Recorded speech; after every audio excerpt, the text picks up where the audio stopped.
Enshrouded has a lot of depth when it comes to the game, and lots of little things that you should know and you pick up here and there. However, some of these things take time, and I've learned quite a bit in my time here in this game, and these are possibly the biggest tips that I would like to share with you. Make sure to like the video and subscribe to the channel for more Enshrouded content. I've broken this down into 3 sections. One of the first tips that I would say is the importance of pets and resources. Being able to tame pets throughout the game is of course very, very important because they provide a number of unique resources. For example, if you are working anywhere in the Albany Summit and you wish to craft some of the gear for there, you're going to need quite a bit of wool. And if you go out and you hunt down all the yaks that you can find all running around, it's going to be a bit of a hassle to go ahead and do, where you could just simply tame a few of these guys and then the wool generates on its own. You could do this with a number of different pets. I would recommend checking the wiki. However, just the use of having these pets around and making sure that they are set up appropriately for your resources is critical, we'll say, to your progression here in the game. Another very useful tip that I found is pulling resources into production sites that you have within a flame altar. So if you have a separate section for your entire farm base, for example, in my farm, I have a number of production sites that are right here for the oven, for the stone grinder, the kettle here to cook some food. You can actually just go into the production tab and pull from the magic chests automatically and pull any resources that you have already stored there into those production sites to go ahead and start working.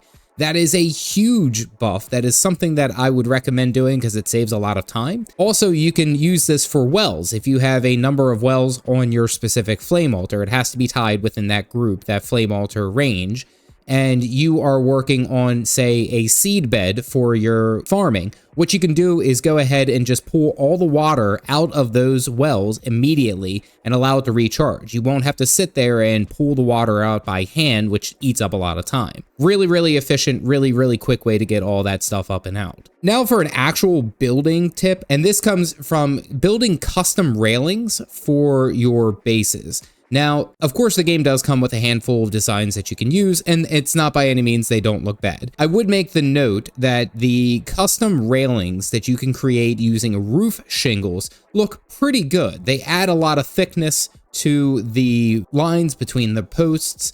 It makes it for a very unique look. I personally really like the looks of shingles in that case as my railings. And if I were working with a larger open area, I would definitely be using a lot of those a bit more to create a actual firm outline of where my base was. Something to keep in mind, you can use those quite frequently, and they're fantastic. Now, one thing that I found out actually not too long ago, and that is actually using your flame altars to build upward.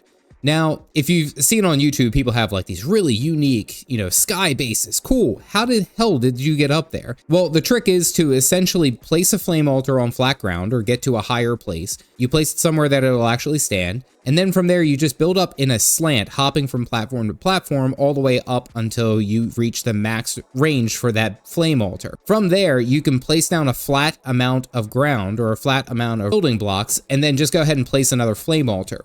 And then you can go back and remove the other previous flame altar and then continuing on. Now, to get up super high, this takes a lot of time. I made this sky base and it took me about 2.5 hours of just straight up back and forth building and then removing.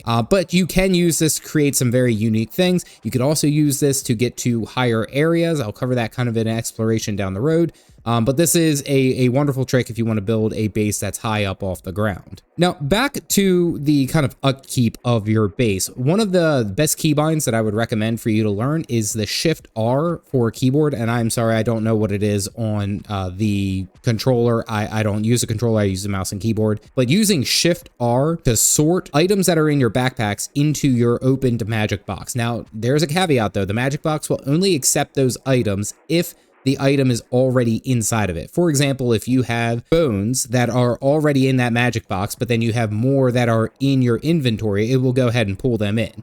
If you have bones inside your inventory but not in that magic box, it won't work. Really helps out when you come back from a long little adventure and you don't really feel like digging through and placing each individual piece. You could just Shift R, it automatically sorts it and you don't have to worry about it. Highly, highly recommend. Something a bit of a note as an update, and I'm sure that this will change, but currently the highest comfort level that you can get is 117. I imagine that that will change upon 1.0 release. Probably something a little bit higher, because previously I believe for Albany's Summit's update it was like 101, so we could probably figure somewhere in the 130 range, I would imagine. But having the comfort level as high as you possibly can wherever you go is a massive benefit, because honestly I would not recommend leaving your base or doing anything that is exploration or combat related without having that updated. Now, again, with the comfort, you can just really slap whatever you want. It doesn't actually have to look feng shui. The items just have to be in that area. So you have a nice bed, you have, a nice mantle, you have a fireplace, you have like all these little items that add comfort, and you can see which ones do before you actually build them. Having that comfort level up as high as you can is going to be critical. One of the last tips that I would say for upkeep is using the rake to generate soil. For example, if you are building at Wistful Fields, which is my favorite, I always love this. This is like this is my home, honestly. But when you're at Wistful Fields, but when you're out and about and you find a rare resource that you want to utilize a little bit more, say for example, a type of dirt, that you can use the rake to generate more soil. One of the more rare resources up until into the mid and late game is fertilized farm soil, which really helps all of your farming products, all your plants grow really fast, or much faster, I should say. It ends up requiring some mid-game reagents that are a little bit difficult to get, a little more of a pain to get. So you could actually just place that one plot of fertilized farm soil and then use the rake to generate more and then just dig straight out of that, essentially generating an everlasting font of that fertilized farm soil. Now, this can be used with a number of different soils. I don't believe it works with any kind of ore or anything, but if it's a type of dirt or a type of rock, you could definitely make as much as you want and just keep going, just keep building. Now, moving on to some combat tips. One of the first things that I would like to point out is use of sneak attack. Now, sneak attack requires you to get in melee range of an enemy without them noticing that you are there. This becomes a little bit more difficult when there's multiple enemies and they're all in that area. It's kind of tight. You can utilize your bow and arrow to shoot near the enemy, facing them the other direction, and they will get distracted. It's like a distracting shot. They will sit there and focus on that area that you just hit, allowing you to get close. Now, granted, if you were uncareful or if you're careless with how you move, you can accidentally hit the enemy, breaking the distraction and forcing them to attack you, and you lose the ability for a sneak attack. Remember, sneak attacks deal like 500% extra damage. It's a mess amount of damage. It could almost one-shot most enemies. So highly, highly recommend, if you are going that route with your build, use the arrows to be able to distract the enemies and move close. Now, this one goes for more of your melee enjoyers, and it's something that I can't leave my base without because there's just so many damn flying creatures now. But that is definitely using the grappling hook upgrades to either pull yourself to larger enemies or to pull down flyers. These enemies become such a pain, especially if you were melee oriented. I like my hammer right now. I'm really feeling the hammer.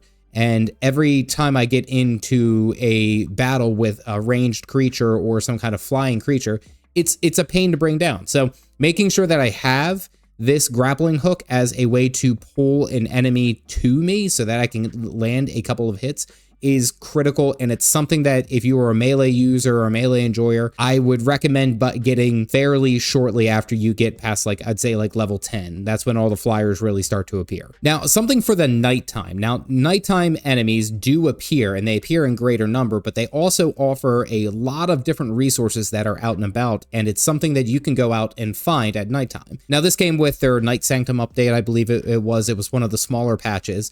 But you can go out and find groups of patrolling enemies, scavengers, or you can find rare resources that only appear at night, flowers mainly, some type of foliage, and they're all over the place. Each biome has its own unique ones. However, one of the things that you might be confused on is that at nighttime, oh, I should probably go to bed. No, maybe not. You should go out and search around for some stuff, especially if you have some food buff going. Now, one very important thing that I will stress, and it seems to be the direction that the game is going, is the importance of parrying and the use of the stun bar. So a stun bar builds up when an enemy is blocking or you parry their attacks. After so long, it will stun them, just very much the same way that if you block an attack so many times and your endurance gets run out, you become stunned for a couple of seconds.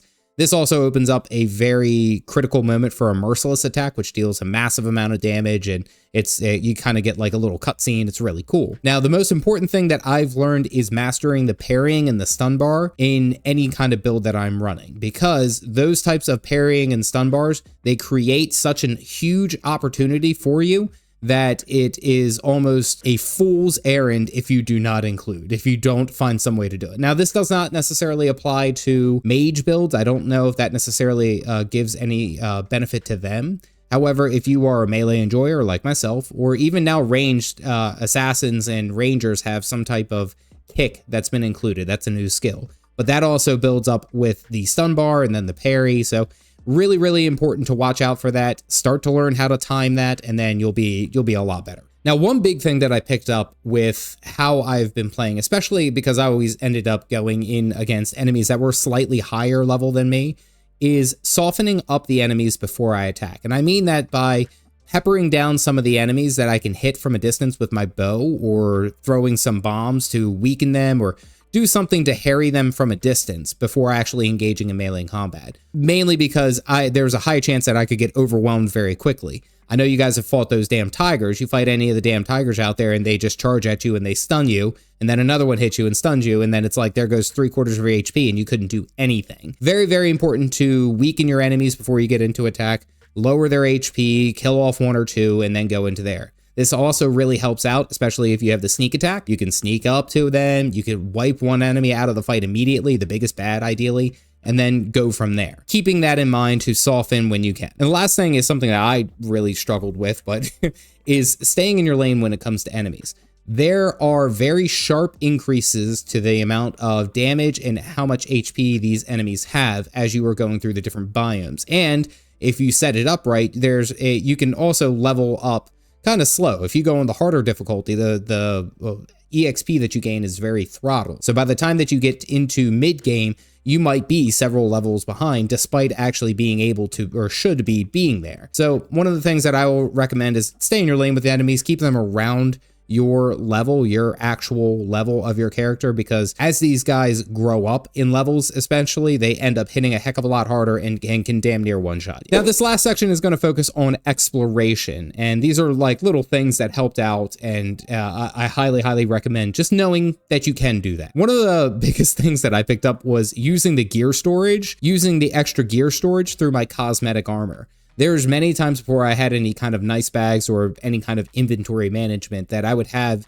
decent gear that I would either want to sell or save for a different build, and I just wouldn't have anywhere to put it. You can actually place those pieces of gear into the cosmetic armor slot and then carry that with you until you're ready to go back to your base. That essentially removes one extra spot eaten up by a piece of gear in your inventory, and it really does help out. Again, inventory management is huge in this game. One of the best upgrades that I got was getting the Ghost Glider. The Ghost Glider is the best glider that you can get into the game, and for you to unlock it, you got to climb all the way at the top of this Sun Temple in the Kindle Waste. Now, Kindle Waste is like level range of like 23 to 25, maybe a little bit higher, but it's within that range that you have to be, maybe level 30. And the enemies hit here hit pretty hard.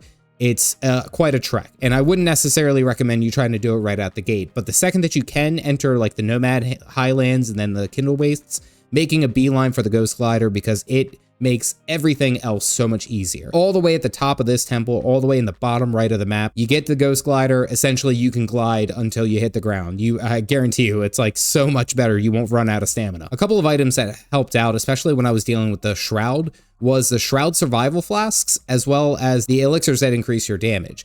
Now, when you take the elixirs, they reduce the amount of time that you can actually hang out in the Shroud. But if you can join that with a Shroud survival flask, it essentially negates it and then gives you a couple of extra minutes. Not only increasing your damage, I believe it's like a flat 30%, but also giving you extra protection, allowing you to explore the Shroud a little bit longer. You have to use the Shroud survival flasks outside of the Shroud before you get into them, because if you use the Shroud flask when you're inside, the effect won't take in place until you exit the shroud. So make sure that you are already outside of it, then use the flask and then hop back in. One thing that I really stress is the use of the mining pick and scaling mountains. I feel like a damn mountain goat, honestly, but it really does help out, especially when you're trying to climb up sides of mountains that you need to get up to the top of the place to place a flame altar as a waypoint. But using your mining pick to essentially build up a side of the mountain, like a stairwell up the mountain, and it doesn't have to be pretty, it doesn't have to be, you know, super unique, it just has to be able to be a place where you can put your feet and climb up. There's been many times that I've scaled up the sides of mountains just using this mining pick trick, and it really ended up being such a benefit to be able to use that and access areas that I probably shouldn't be in before I got there. Which leads me to using flying and climbing to access new areas before you upgrade your shroud. Flying and climbing to get to higher up places, to get to the brand new areas, is one of the easiest ways that you can kind of upgrade your game and upgrade your character. Now, you might not be that level. However, being able to get into the, say, for example, the Nomad Highlands before your shroud is capable of handling, or your flame altar is capable of handling the shroud that's there, you can use that building tip, the base building tip, where you build the flame altar upward to climb that area, or you can use your mining picks to scale up the side of a mountain. But being able to access those areas before your shroud lets you is really good, because essentially you can get some new pieces of gear or nice pieces of gear or better recipes earlier than you should, and it really does help out with your progression as you move through the game. Not necessary, but something that you can do. And the last thing that I will stress, and it's something that took me so damn long to actually understand, is using the difficulty settings to adjust to what you need. So as mentioned, I went on the harder difficulty, not the hardest, I'm not a psycho, but I went on to the harder difficulty and I found myself running into a wall. I was essentially where I should be. I cleared out most of the map, however, I was several levels behind. And it turns out because of that difficulty setting that I had, it reduced the amount of experience that I gained from all sources by like 50%. So even though I had killed just about everything that I should, and I should be progressing that particular way, I was still levels behind. So one of the things that I did was I went back in there and I boosted the amount of experience that I get from kills, from exploration, to kind of compensate and catch up based off of where my character was. Now, you can also use this to kind of like speed level and rush all the way to endgame. I wouldn't recommend that if this is your first time playing, but definitely understanding how to adjust the difficulty settings on your world to better cater what you enjoy. The game is meant to be enjoyed, right? So make sure if you don't want enemies attacking you on site, you know, adjust their aggravation settings. Really find out what works best for you. Now, these are just, we'll say, little nice things, tips, tricks, however you wish to call it, to get into the game and understand it a little bit better. Some of them may be new, some of them you might have already known, but hopefully this helped you out. Again, I stress, this whole channel is about Enshrouded, so please make sure to like the video and subscribe. If you are interested and you want to know what you should do every single time that you enter into a new biome, you can click this video here. As always, stay caffeinated, folks.